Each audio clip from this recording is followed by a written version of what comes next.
Bisa dilihat teman senyum Indonesia, inilah gua yang kabarnya dibuat dengan hanya menggunakan batok atau tempurung kelapa. Luar biasa ya teman senyum Indonesia. Penasaran? Mari kita simak bersama di Senyum Indonesia.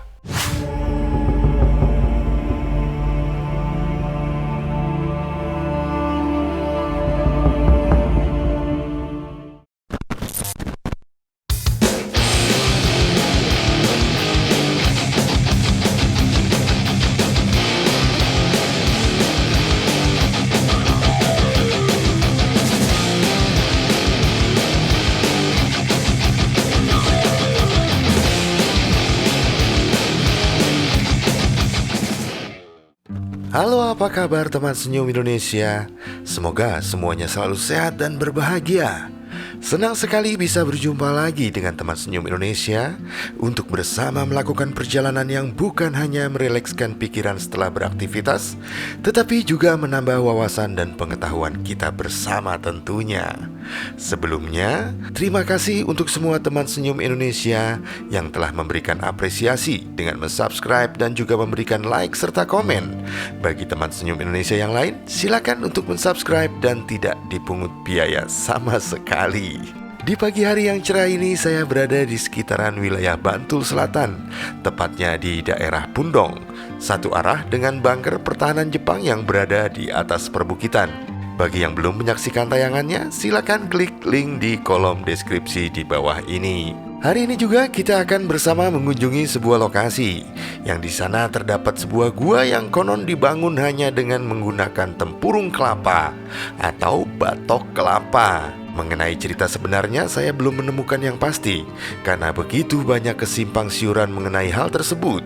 Ada yang mengatakan jika gua dibuat untuk bersembunyi dari kejaran penjajah. Ada juga yang mengatakan bahwa gua itu dibangun khusus sebagai tempat pertapaan. Salah satu kisah yang berkembang berdasar catatan dari seorang mahasiswa UGM bahwa dahulu ada seorang wanita bernama Nyi Glenggang Jati yang dikembalikan atau dipulangkan oleh suaminya, seorang ksatria dari Keraton Mataram, kepada orang tuanya di Giri Jati.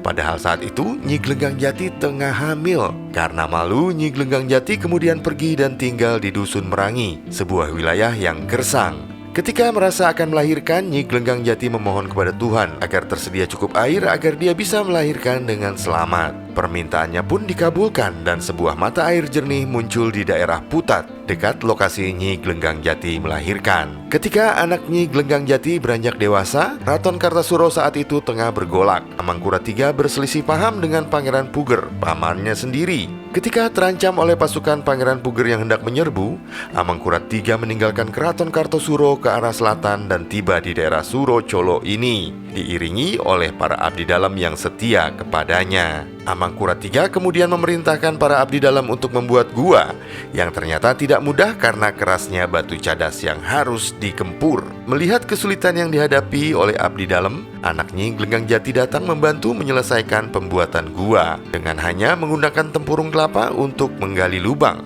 Melihat kesaktian pemuda itu, timbul rasa sayang Amangkurat III kepadanya. Konon pemuda ini membuat banyak arca untuk Amangkurat III sebagai tanda rasa terima kasihnya. Tidak diketahui kemudian bagaimana kelanjutan kisah pemuda itu dan Amangkurat III. Amangkurat III kemudian menyingkir ke Ponorogo, selanjutnya ke Madiun dan lalu ke Kediri. Untung Suropati, Bupati Pasuruan yang melindunginya, tewas dalam pertempuran di Bangil pada 1706. Amangkurat III terus diburu oleh pasukan Pakubuwono I hingga akhirnya menyerah di Surabaya pada 1708.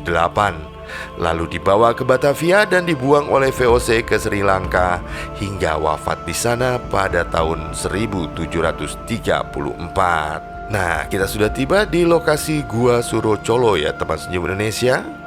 Terlihat sebuah kolam besar dan dua pohon besar yang sangat menarik perhatian. Pohon tersebut adalah pohon kepuh dan juga pohon alas randu.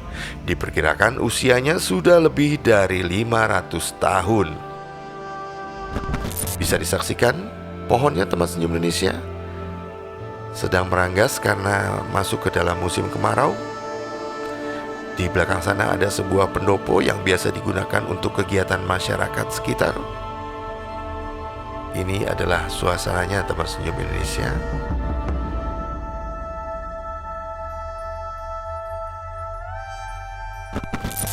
Ini adalah kolamnya dan dalam kondisi kering.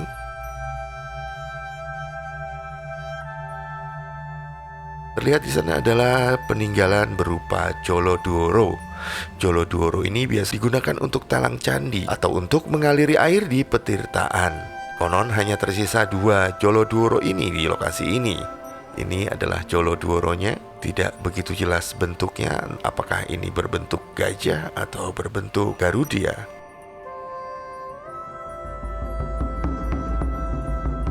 Ada satu lagi Joloduoro di sebelah sana ya teman senyum Indonesia. Dan ini adalah artefak atau peninggalan yang masih asli yang berada di sini. Ini adalah Joloduoronya. Ketika musim penghujan atau di luar musim kemarau, maka Joloduoro ini mengalirkan air dari atas perbukitan sana menuju ke kolam-kolam yang ada di sini. Namun sayang sekali karena kita berada di tengah musim kemarau, maka debit airnya tidak begitu deras ya teman senyum Indonesia. Tepat berada di bawah pohon kepuh ini kolamnya. Kita langsung menuju ke arah Gua Suro Colonya ya teman senyum Indonesia. Menempuh jarak kira-kira sekitar 60 meter dari arah kolam tadi, tidak begitu jauh. Terlihat di sana adalah limasan atau joglo yang biasa digunakan untuk acara-acara masyarakat sekitar.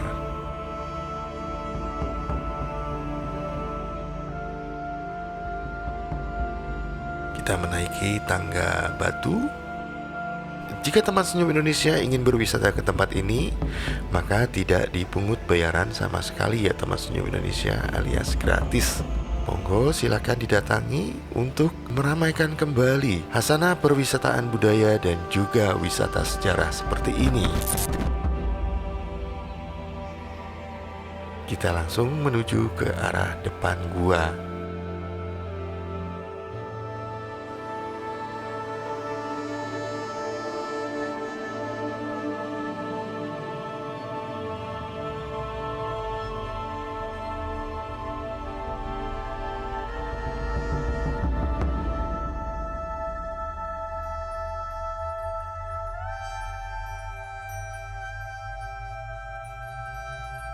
Selain 2 Joloduoro tadi, ada beberapa juga batuan andesit yang masih tersisa di area ini. Kemudian batuan tersebut dihamparkan di depan pintu masuk gua utama.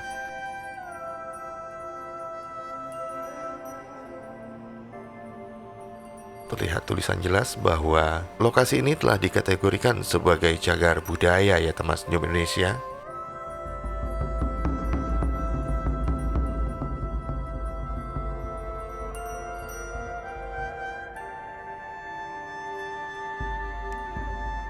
Dan ini adalah gua utamanya.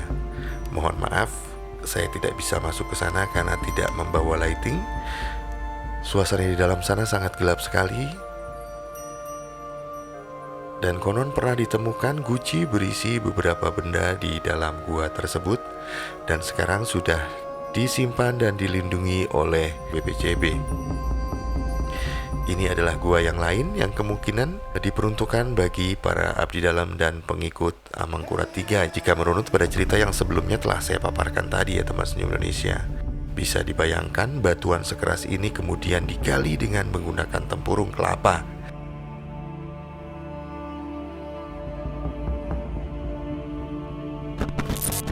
Dan ini adalah batuan andesitnya yang biasa digunakan untuk membangun candi. Kemungkinan besar di sini dahulu ada bangunan candi ataupun bangunan pertapaan ataupun sebuah tempat pemujaan, tapi sekarang sudah tidak terlihat lagi jejaknya sama sekali.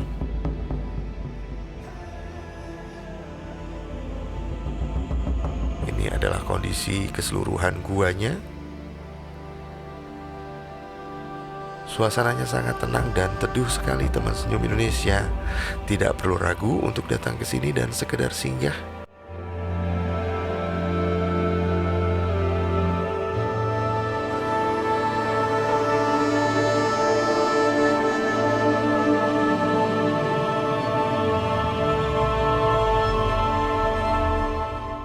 Baik, Teman Senyum Indonesia tidak perlu berlama-lama mengenai cerita yang beredar tentang tempat ini.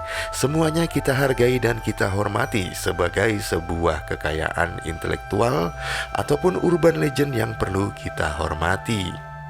Terima kasih telah bersama Senyum Indonesia, dan jangan lupa untuk mensubscribe dan juga memberikan like serta komentar terbaik Anda. Tetap semangat, tetap senyum untuk Indonesia. Sampai jumpa dan terima kasih.